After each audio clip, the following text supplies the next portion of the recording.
Thank you for your time today, Dr. Djaballah. Let's get straight into the virus. So how much do we know about this COVID-19 virus?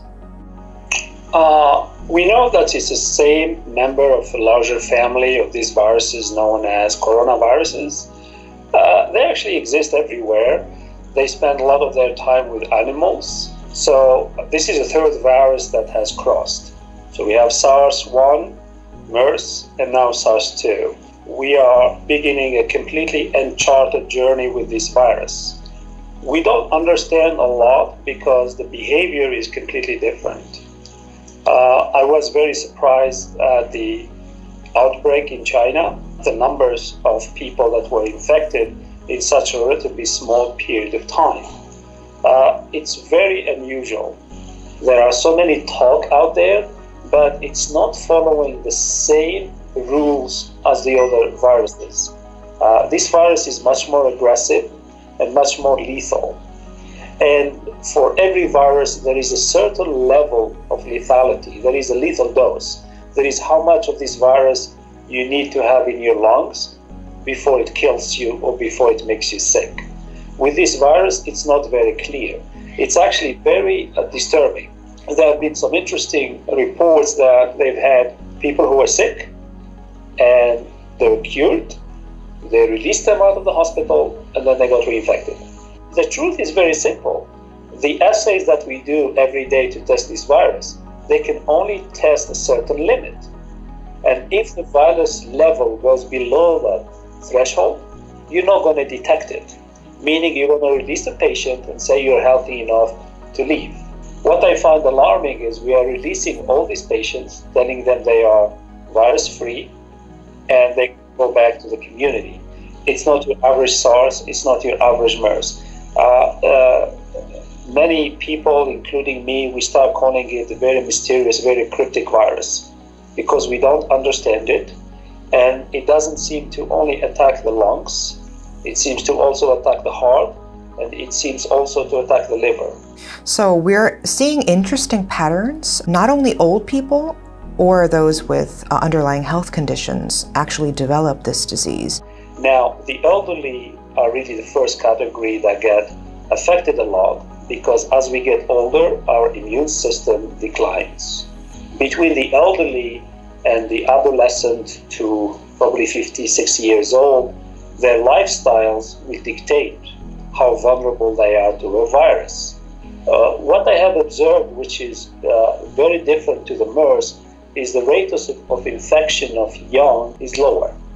It doesn't mean that we don't have to close schools or we can let our kids outside play. It means that for now, these are the trends that we are observing. There's so many unknowns about this COVID-19, and China, the Chinese government, is responsible for this lack of information. Do you think this is actually becoming an obstacle for developing a vaccine sooner? China is not forthcoming with a lot of this information. This information is coming in different bits and pieces, and I think there are some fantastic people around the world that are spending time dissecting that information and putting it together. It's not so much for developing a vaccine, but to study the trajectory of where this virus is going. Right now, we're in the middle of a storm, and a vaccine is not going to help.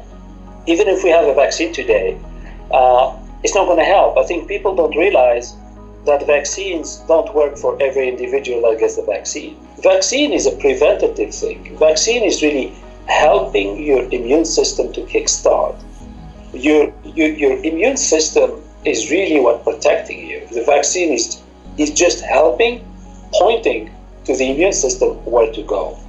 The information that we're lacking from China is about one individual, patient zero.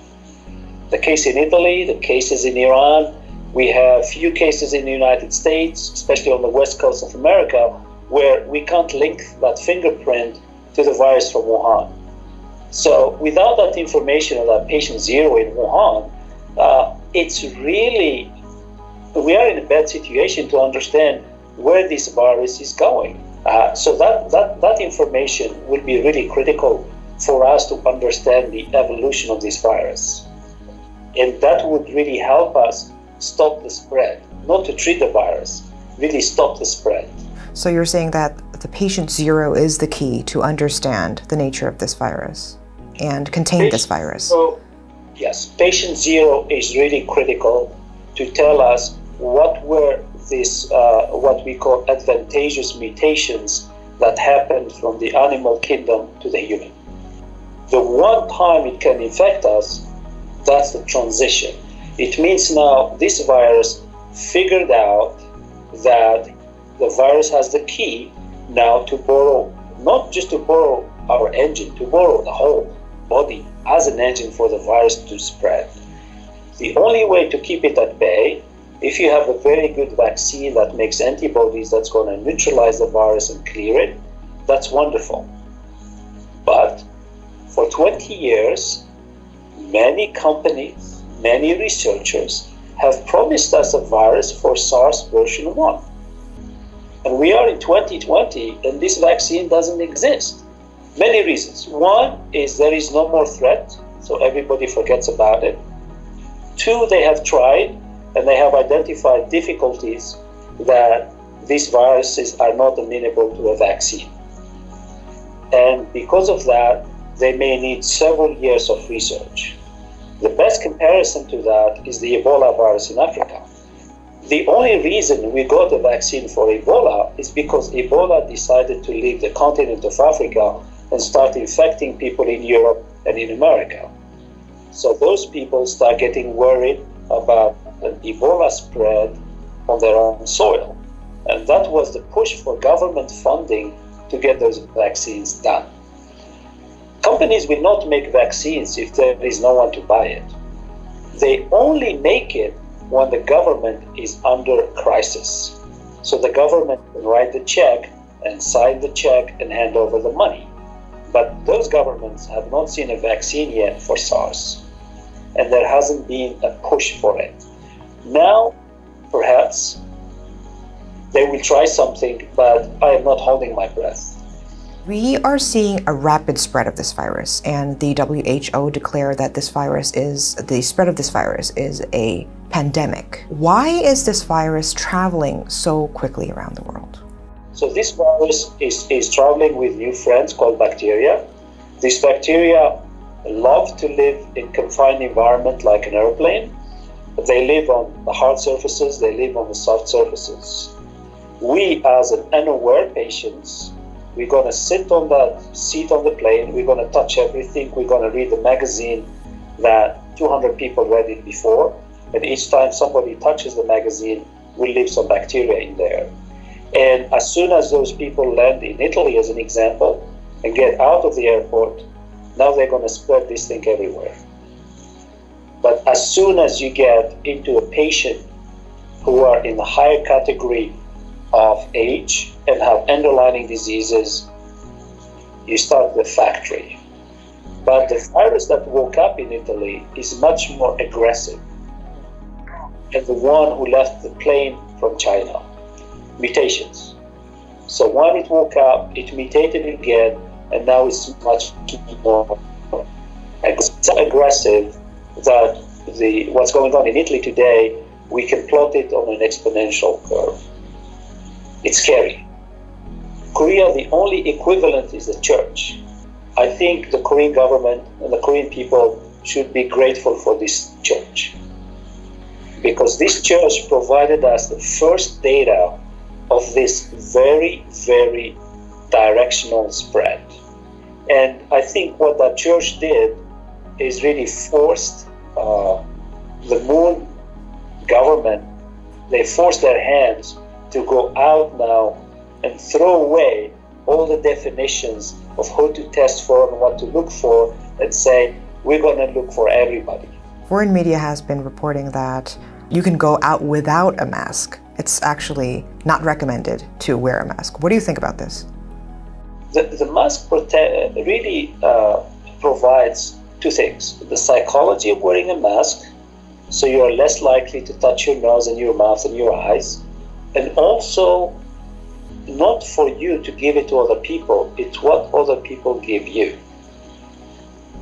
And because people will give you things that you're not aware of, those things can land on your clothes, on your bag, on your cell phone, but you're wearing a mask. Even if you touch those things, the rate of infection is very low. So the risks by having a mask is very low. I was actually alarmed that everyone has a different story. I think in the United States, the CDC position was very clear because they are afraid of shortages down the road. If they, as an example, the church followers were all wearing masks, we wouldn't see 5,000-6,000 cases. In Italy, they don't wear masks. You saw where the numbers are. And I think that's where the mask plays this protective element, both psychologically and actually when you leave your home, which is your controlled environment, into the public environment outside that you can't control. You're part of it. To curb the COVID-19 outbreak, the CDC suggested some non-pharmaceutical interventions like taking care of personal hygiene that people and communities should be doing to slow the spread of the virus. So what do you think at this point we should do to prevent the spread of this virus? I think now we understand how the virus is moving, and the containment is at 90%. So an average Korean is at 10% risk of getting infected. I think at the 10% risk of getting infected, a lot of Koreans will become complacent. I think the Korean CDC is absolutely correct. The way this virus behaved in the church, it's really behaving almost like a bacteria. It's like a non-hospital acquired bacterial infections, and the only remedy for that is hygiene. I think in the next month or 2 months, the weather will change in Korea. It means the Koreans are very outdoor people. They love hiking. They love doing all sorts of sports. And I think that's where we're going to see more of this natural interaction of people that will be very hard to control because they're not crowds. So keeping on the message by the Moon administration for hygiene, Korea is very good at disinfection. If they maintain this on course, I think the number of cases will start going down, whether they got rid of the virus completely or not. And I think this way, at least, peace and quiet will come to Korea and put this bad episode of SARS version 2 behind them, and really look forward to re-establishing some of the damage, especially the economical damage that was done to the country. So what kind of efforts should we make to prevent the spread of more deadly viruses like COVID-19 in the future? A very good question. I think it goes down to two critical aspects. One is preparedness, that each time a patient shows up in emergency with symptoms that no one has seen before, immediately they should be reported across all the healthcare institutions. This is the biggest mistake for MERS. If patient 0, when he showed up at Samsung, was isolated, we're done. I think Korea has not really embraced this concept of monitoring. For some people, they think it's Big Brother spying on you.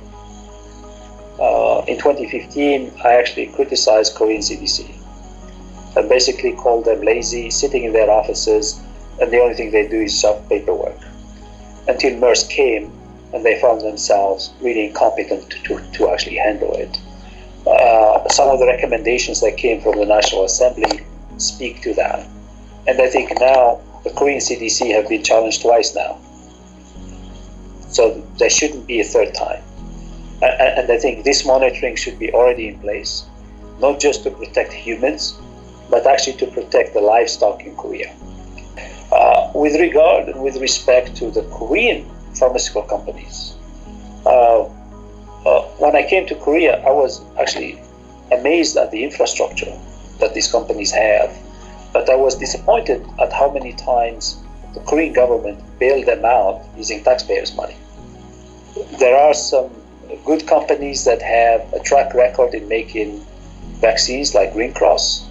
There is no reason why Green Cross is not trying hard to make these vaccines.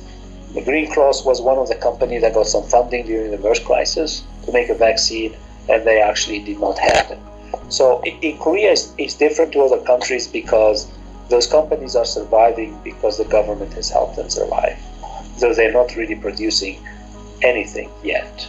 But because each time you give them money to do something, and then the problem disappears, and no one holds them accountable for that, we don't have a vaccine today. So I think monitoring as part of preparedness is very, very critical. I think that would really help the emergency protocols to be activated. It means we start monitoring the borders, and if we know that this threat is coming from a specific country, we shut the border.